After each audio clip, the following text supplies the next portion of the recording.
ಶ್ರೀಕೃಷ್ಣಾಯ ನಮಃ. ವಸುದೇವಸುತಂ ದೇವಂ ಕಂಸಚಾಣೂರಮರ್ದನಂ ದೇವಕೀ ಪರಮಾನಂದಂ ಕೃಷ್ಣಂ ವಂದೇ ಜಗದ್ಗುರುಂ. ಬ್ರಹ್ಮಸ್ಥಾನ ಸರೋಜ ಮಧ್ಯವಿಲಸಚ್ಛೀತಾಂಶು ಪೀಠಸ್ಥಿತಂ ಸ್ಫೂರ್ಜತ್ಸೂರ್ಯರುಚಿಂ ವರಾಭಯಕರಂ ಕರ್ಪೂರಕುಂದೋಜ್ವಲಂ ಶ್ವೇತಸ್ರಗ್ವಸನಾನುಲೇಪನಯುತಂ ವಿದ್ಯುದೃಚಾಕಾಂತಯ ಸಂಶಿಷ್ಟಾರ್ಧತನುಂ ಪ್ರಸನ್ನವದನಂ ವಂದೇ ಗುರುಂ ಸಾದರಂ. ಶ್ರೀಗುರುಭ್ಯೋ ನಮಃ. ಲಂಬೋದರಂ ಪರಮಸುಂದರಮೇಕದಂತಂ ರಕ್ತಾಂಬರಂ ತ್ರಿನಯನಂ ಪರಮಂ ಪವಿತ್ರಂ ಉದ್ಯದ್ದಿವಾಕರಕರೋಜ್ವಲಕಾಯಕಾಂತಂ ವಿಘ್ನೇಶ್ವರಂ ಸಕಲವಿಘ್ನಹರಂ ನಮಾಮಿ. ತ್ವಾಂ ದೇವ ವಿಘ್ನದಲನೇತಿ ಚ ಸುಂದರೇತಿ ಭಕ್ತಿಪ್ರಿಯೇತಿ ಸುಖದೇತಿ ಫಲಪ್ರದೇತಿ ವಿದ್ಯಾಪ್ರದೇತ್ಯಗಹರೇತಿ ಚ ಯೇ ಸ್ತುವಂತಿ ತೇಭ್ಯೋ ಗಣೇಶವರದೋ ಭವನಿತ್ಯಮೇವ. ಶ್ರೀಮಹಾಗಣಪತಯೇ ನಮಃ. ಯಾ ಕುಂದೇಂದು ತುಷಾರಹಾರಧವಳ ಯಾ ಶುಭ್ರವಸ್ತ್ರಾವೃತ ಯಾ ವೀಣಾ ವರದಂಡ ಮಂಡಿತಕರ ಯಾ ಶ್ವೇತಪದ್ಮಾಸನ ಯಾ ಬ್ರಹ್ಮಾಚ್ಯುತ ಶಂಕರ ಪ್ರಭೃತಿಭಿರ್ದೇವೈ ಸದಾ ವಂದಿತ ಸಾ ಮಾಂ ಪಾತು ಸರಸ್ವತಿ ಭಗವತಿ ನಿಶೇಷಜಾಡ್ಯಾಪಃ. ಶ್ರೀ ಸರಸ್ವತ್ಯೇ ನಮಃ. ಜಯತಿ ಪರಾಶರಸೂನುಃ ಸತ್ಯವತಿ ಹೃದಯನಂದನೋ ವ್ಯಾಸಃ ಯಸ್ಯಾಸ್ಯ ಕಮಲಗಲಿತಂ ವಾङ्ಮಯಮೃತಂ ಜಗತ್ಪಿಬತಿ. ಶ್ರೀ ವ್ಯಾಸಾಯ ನಮಃ. ಪ್ರಿಯ ಬಾಂಧವರೇ, ನಮ್ಮ ಈ ಶ್ರೀ ಲಾಲಿಕೃಷ್ಣ ಚಾನಲ್ಗೆ ಸ್ವಾಗತ. ಇಂದಿನ ವಿಡಿಯೋದಲ್ಲಿ ನಾವು ಶ್ರೀಮದ್ ಮಾರ್ಕಂಡೇಯ ಮಹಾಪುರಾಣದ 113ನೆಯ ಅಧ್ಯಾಯವಾದ ನಾಭಾಗನು ಕಡೆಗೂ ರಾಜ್ಯವನ್ನು ತ್ಯಜಿಸುವುದು, ಭಲಂದನನ ರಾಜ್ಯಭಾರ, ಭಲಂದನನಿಗೆ ವತ್ಸಪ್ರೀ ಎಂಬ ಪುತ್ರರತ್ನಾವಾಪ್ತಿ, ವತ್ಸಪ್ರೀ ಎಂಬುವನಿಗೆ ಸೌನಂದ ಎಂಬಾಕೆಯ ಪಾಣಿಗ್ರಹಣ, ಕುಜೃಂಭನೆಂಬ ದಾನವನ ಬಳಿಯಿದ್ದ ಸುನಂದ ಮುಸಲವನ್ನು ವ್ಯರ್ಥಗೊಳಿಸಿ ಅವನನ್ನು ವಧಿಸುವುದು ಎಂಬ ವಿಚಾರ ಮಾಡೋಣ. ಶ್ರೀಕೃಷ್ಣಾಯ ನಮಃ.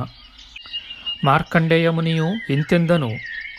ರಾಜನಾದ ನಾಭಾಗನು ತನ್ನ ಪತ್ನಿಯ ಮತ್ತು ಪುತ್ರನಾದ ಭಲಂದನನ ವಚನವನ್ನು ಕೇಳಿ ಧರ್ಮರಹಸ್ಯವನ್ನು ಅರಿತ ತಾನು ಮತ್ತೆ ಪತ್ನಿ ಪುತ್ರರನ್ನು ಕುರಿತು ಹೇಳಿದನು. ಜನಕನ ಆದೇಶದಂತೆ ಯಾವ ರಾಜ್ಯವನ್ನು ನಾನು ತ್ಯಾಗ ಮಾಡಿರುವೆನೋ ಆ ರಾಜ್ಯವನ್ನು ಮತ್ತೆ ನಾನು ಸ್ವೀಕರಿಸುವುದಿಲ್ಲ.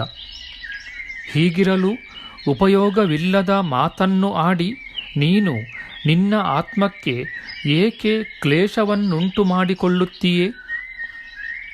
ನಾನು ವೈಶ್ಯಜಾತಿಯ ಮಾನವನ ಕರ್ತವ್ಯಗಳನ್ನು ಮಾಡುತ್ತಲಿದ್ದು ನಿನಗೆ ರಾಜಧೇಯವಾದ ಕಪ್ಪ ಕಂದಾಯಗಳನ್ನು ಕೊಡುವೆನು.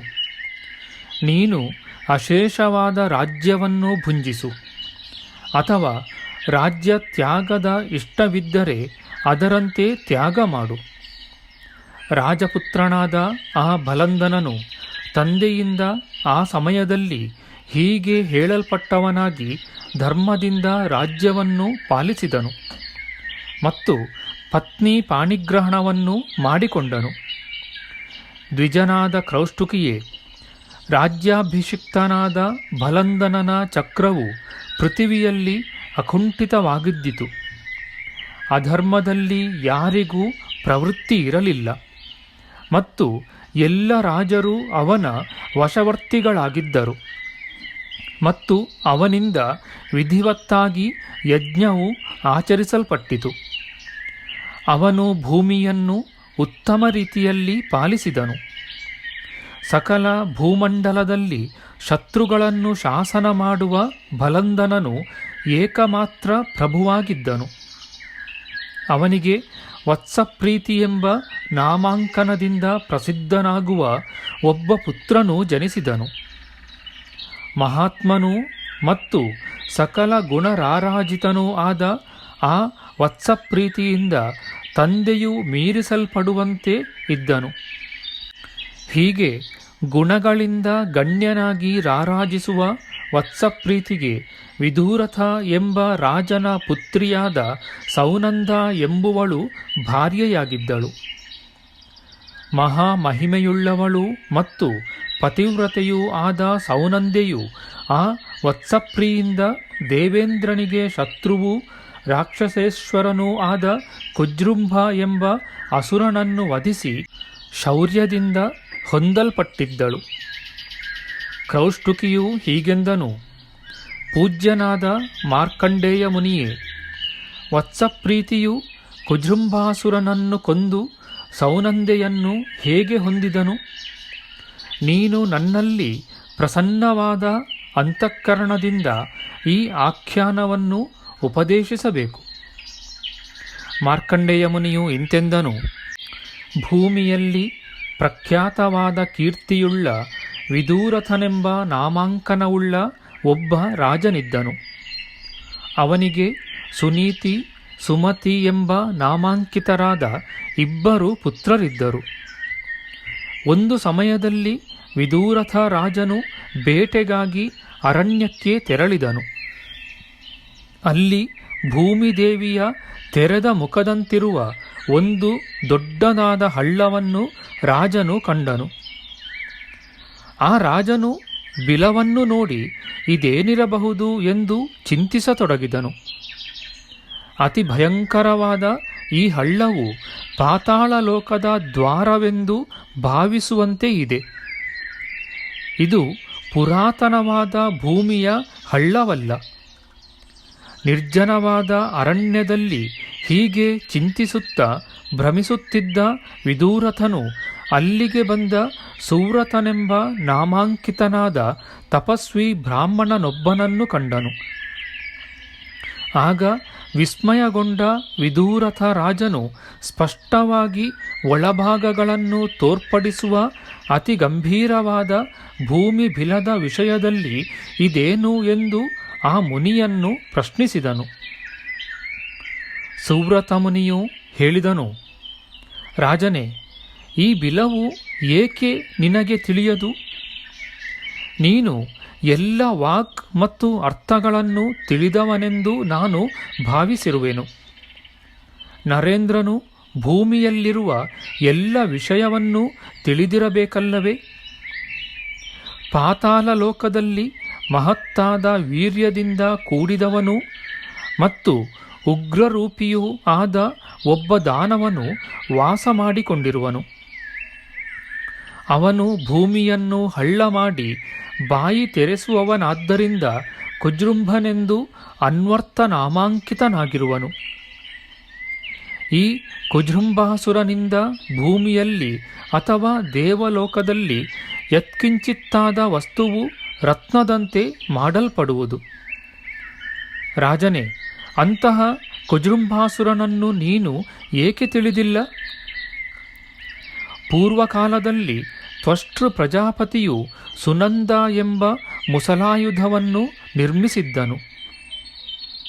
ದುಷ್ಟಾತ್ಮನಾದ ಕುಜೃಂಭ ರಾಕ್ಷಸನು ಆ ಮುಸಲಾಯುಧವನ್ನು ಅಪಹರಿಸಿದನು. ಅದರಿಂದ ಯುದ್ಧದಲ್ಲಿ ಶತ್ರುಗಳನ್ನು ಸಂಹರಿಸುವನು. ಪಾತಾಳ ಲೋಕದ ಒಳಭಾಗದಲ್ಲಿದ್ದು ಆ ರಾಕ್ಷಸನು ಸುನಂದ ಮುಸಲದಿಂದ ಈ ಭೂಮಿಯನ್ನು ಭೇದಿಸುತ್ತಾನೆ. ಹಾಗೆ ಭೇದಿಸುವುದರಿಂದ ಎಲ್ಲ ರಾಕ್ಷಸರಿಗೆ ಪಾತಾಳದಿಂದ ಹೊರಗೆ ಬರಲು ದ್ವಾರಗಳನ್ನು ನಿರ್ಮಿಸುತ್ತಾನೆ. ಈ ಕುಜೃಂಭ ದಾನವನಿಂದ ಈ ಸ್ಥಳದಲ್ಲಿ ತನ್ನ ಸುನಂದ ಮುಸಲದಿಂದ ಭೂಮಿಯು ಭೇದಿಸಲ್ಪಟ್ಟಿದೆ. ನೀನು ಆ ರಾಕ್ಷಸನನ್ನು ವಧಿಸದೆ ಈ ಭೂಮಿಯನ್ನು ಹೇಗೆ ಪಾಲಿಸುತ್ತೀಯೇ? ಮಹಾಬಲಿಷ್ಠನೂ ಉಗ್ರರೂಪನೂ ಮುಸಲಾಯುಧವನ್ನು ಧರಿಸಿದವನೂ ಆದ ಕುಜೃಂಭನು ದೇವತೆಗಳಿಗೆ ಪೀಡಾಕರನಾಗಿ ಯಜ್ಞಗಳನ್ನು ಭಂಗಗೊಳಿಸುವನು ಮತ್ತು ಸಮಸ್ತ ದೈತ್ಯರನ್ನು ಯಜ್ಞ ಭಾಗಗಳಿಂದ ತೃಪ್ತಿಗೊಳಿಸುವನು. ನೀನು ಪಾತಾಳ ಲೋಕದೊಳಗೆ ವಾಸ ಮಾಡುವ ಶತ್ರುವಾದ ಕುಜೃಂಭ ರಾಕ್ಷಸನನ್ನು ವಧಿಸುವುದಾದರೆ ಆಗ ಅಖಂಡ ಭೂಮಂಡಲವನ್ನು ಆಳುವ ಪರಮೇಶ್ವರನೇ ಆಗುತ್ತೀಯೆ.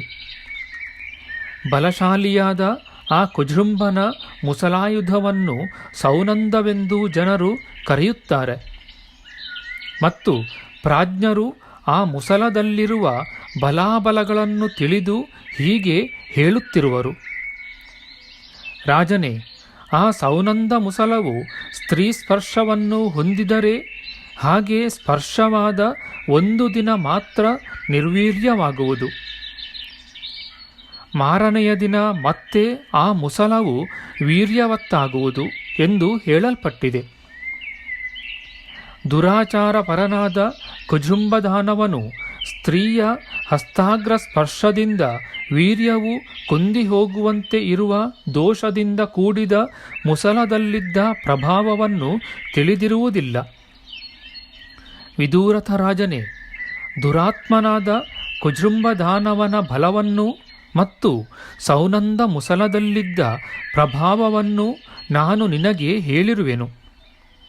ಇನ್ನು ಮುಂದೆ ನಿನಗೆ ಯಾವುದು ಯೋಗ್ಯವೆನಿಸುವುದೋ ಅದನ್ನು ಮಾಡು. ಎಲೈ ರಾಜನೇ, ಈ ಭೂಮಿ ಬಿಲವು ನಿನ್ನ ನಗರಕ್ಕೆ ಸಮೀಪದಲ್ಲಿರುವುದು. ಈ ಮಹಾರಂಧ್ರವು ಆ ದಾನವನಿಂದ ಮಾಡಲ್ಪಟ್ಟಿದೆ. ಹೀಗಿರಲು ನೀನೇಕೆ ವ್ಯರ್ಥವಾಗಿ ನಿಶ್ಚಿಂತನಾಗಿದ್ದೀಯೇ?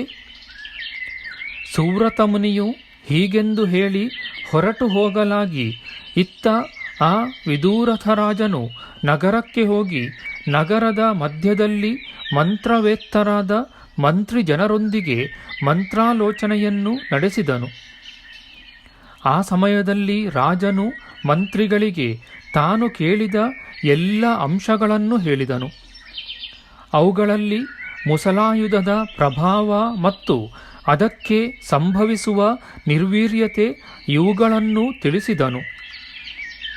ಹೀಗೆ ವಿದೂರಥ ರಾಜನಿಂದ ಮಂತ್ರಿಗಳೊಡಗೂಡಿ ನಡೆಸಲ್ಪಡುತ್ತಿರುವ ಮಂತ್ರಾಲೋಚನೆಯನ್ನು ಆ ಸಮಯದಲ್ಲಿ ರಾಜನ ಪಾರ್ಶ್ವದಲ್ಲಿದ್ದ ಮುದಾವತಿ ಎಂಬ ಕನ್ಯೆಯು ಕೇಳಿದಳು. ತರುವಾಯ ಕೆಲವು ದಿವಸಗಳು ಕಳೆದ ಮೇಲೆ ಯೌವನವತಿಯಾದ ಆ ಕನ್ಯೆಯು ಉದ್ಯಾನವನದಲ್ಲಿ ಸಖಿಯರೊಡನೆ ವಿಹರಿಸುತ್ತಿದ್ದಾಗ ಆ ಕುಜುಂಭದಾನವನು ಆಕೆಯನ್ನು ಅಪಹರಿಸಿದನು. ಆ ಸಮಾಚಾರವನ್ನು ಕೇಳಿದ ವಿದೂರಥ ರಾಜನು ಕೋಪಾವೇಶದಿಂದ ವಿಕಾರವಾದ ದೃಷ್ಟಿಯುಳ್ಳವನಾಗಿ ವನ ಪ್ರದೇಶಗಳನ್ನು ಅರಿತ ತನ್ನ ಪುತ್ರರನ್ನು ಕುರಿತು ಬೇಗ ಹೊರಡಿರಿ ಎಂದು ಆಜ್ಞಾಪಿಸಿದನು. ನಿರ್ವಿಂಧ್ಯ ನದಿಯ ತೀರದಲ್ಲಿ ಒಂದು ಭಾರಿಯಾದ ಹಳ್ಳವಿದೆ. ಆ ಹಳ್ಳದಿಂದ ಇಳಿದು ಪಾತಾಳಕ್ಕೆ ಹೋಗಿ ಮುದಾವತಿಯನ್ನು ಅಪಹರಿಸಿದ ಅವಿವೇಕಿಯಾದ ಆ ಕುಜೃಂಭದಾನವನು ನಿಮ್ಮಿಂದ ವಧಿಸಲ್ಪಡಬೇಕು, ಹೀಗೆಂದು ಆಜ್ಞೆಯಿತ್ತನು. ಮಾರ್ಕಂಡೇಯ ಮುನಿಯು ಹೇಳಿದನು.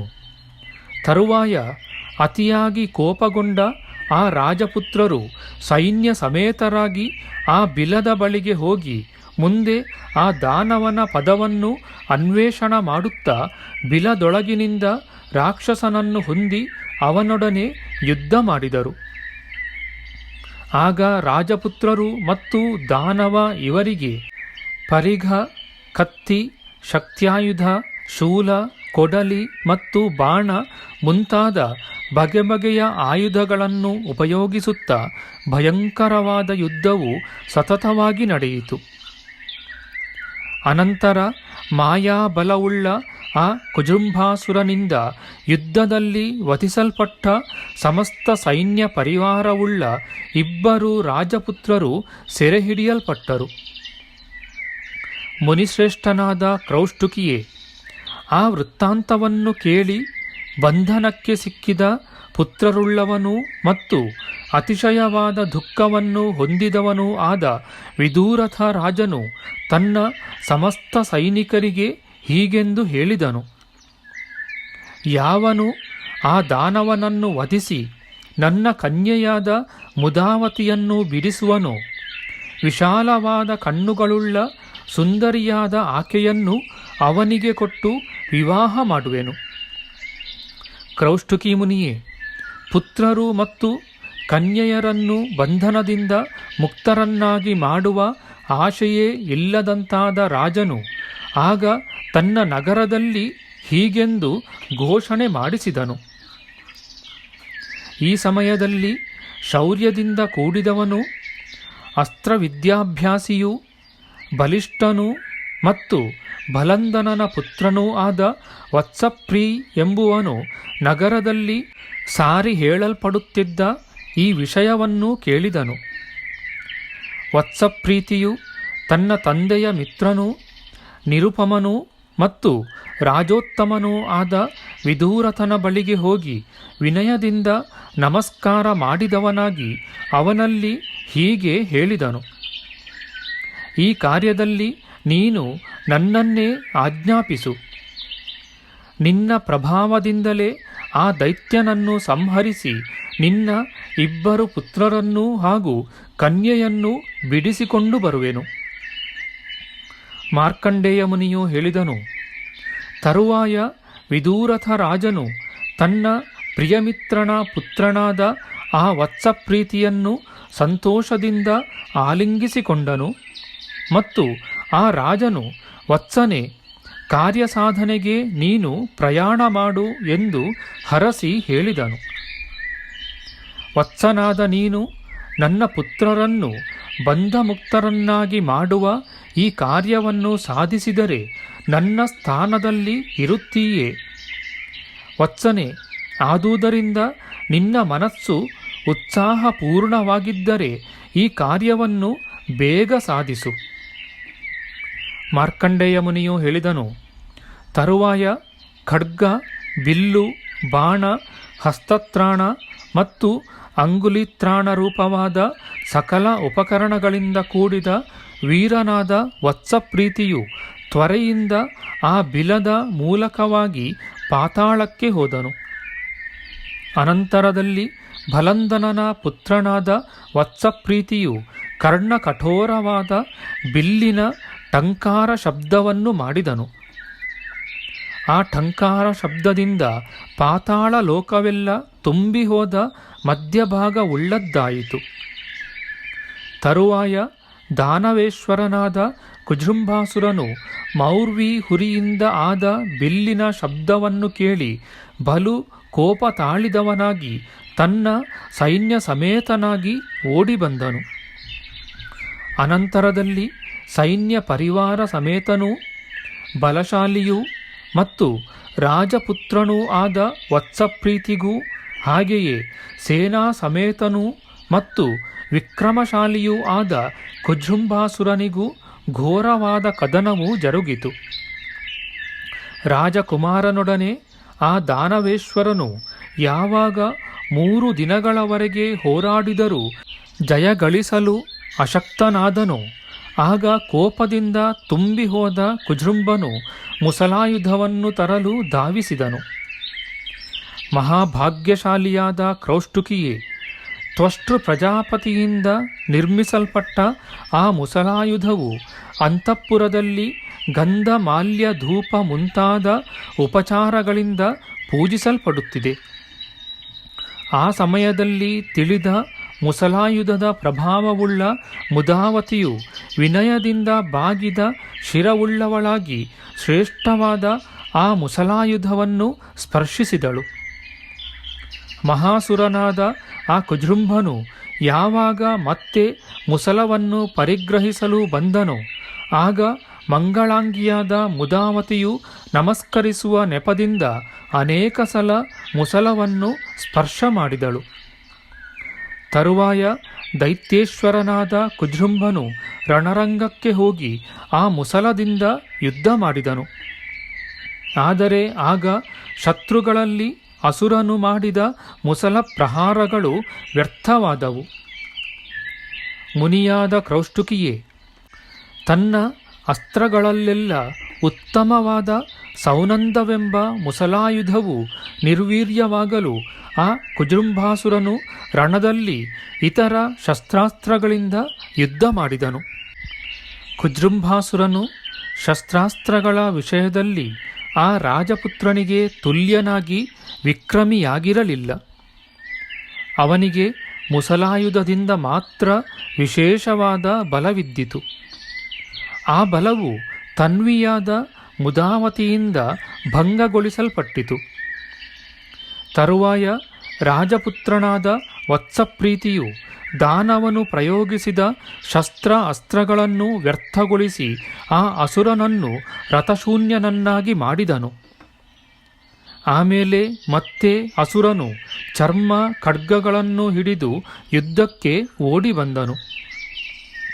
ಹೀಗೆ ದೇವರಾಜನಾದ ಇಂದ್ರನಿಗೆ ಶತ್ರುವಾದ ಕುಜೃಂಭಾಸುರನು ಪ್ರಕಾಶವಾದ ಕೋಪವುಳ್ಳವನು, ವೇಗದಿಂದ ಅರ್ಭಟಿಸುವವನೂ ಆಗಿ ಮೇಲೆರಗುತ್ತಿರುವುದನ್ನು ಕಂಡು ರಾಜಪುತ್ರನಾದ ವತ್ಸಪ್ರೀತಿಯು ಕಾಲಾಗ್ನಿ ಸಮಾನವಾದ ಆಗ್ನೇಯ ಶಸ್ತ್ರದಿಂದ ನೆಲದಲ್ಲಿದ್ದ ಅಸುರನನ್ನು ಹೊಡೆದನು.